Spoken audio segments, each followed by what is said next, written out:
नमस्कार.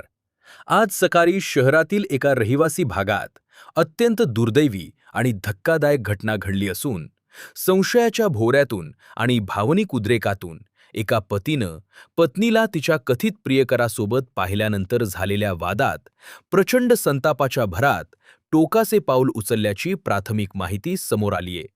तर याआधी चॅनेलवरती नवीन असाल तर आत्ताच गुन्हेगारी जग या चॅनेलवरती सबस्क्राईब करा.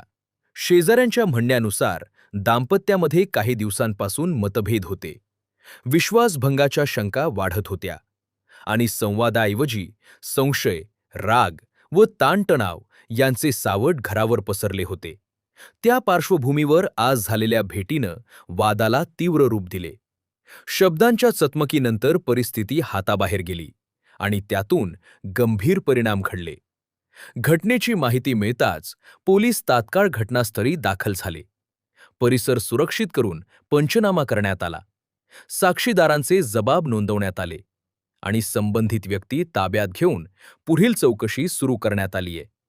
प्राथमिक तपासात कौटुंबिक तणाव, संशय आणि भावनिक अस्थिरता हे घटक समोर येत असून पोलीस कायदेशीर प्रक्रियेनुसार पुरावे गोळा करत आहेत. शवविच्छेदन अहवालानंतरच नेमकी कारणं स्पष्ट होतील, असे अधिकाऱ्यांनी सांगितले. दरम्यान परिसरात शोककळा पसरली असून कुटुंबीय व नातेवाईकांवर दुःखाचा डोंगर कोसळलाय. समाज कार्यकर्त्यांनी व तज्ज्ञांनी अशा प्रसंगात संवाद, समुपदेशन आणि कायदेशीर मार्गांचा अवलंब करण्याचे आवाहन केलेय. कारण रागाच्या भरात उचललेले टोकाचे पाऊल आयुष्यभर न भरून येणारी हानी करते. नातेसंबंधातील मतभेद हाताळण्यासाठी मदत मागणं, समुपदेशन घेणं आणि शांततेनं प्रश्न सोडवणं हेच सुरक्षित मार्ग आहेत.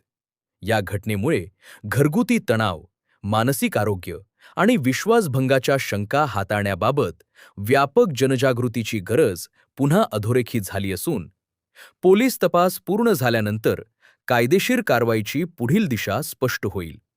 तोपर्यंत नागरिकांनी अफवांवर विश्वास न ठेवता अधिकृत माहितीकडेच लक्ष द्यावे आणि कोणत्याही परिस्थितीत हिंसा हा उपाय नसून संवाद, कायदेशीर मदत आणि समुपदेशन हेच योग्य मार्ग आहेत, असा संदेश प्रशासन व तज्ज्ञांनी दिलाय. धन्यवाद.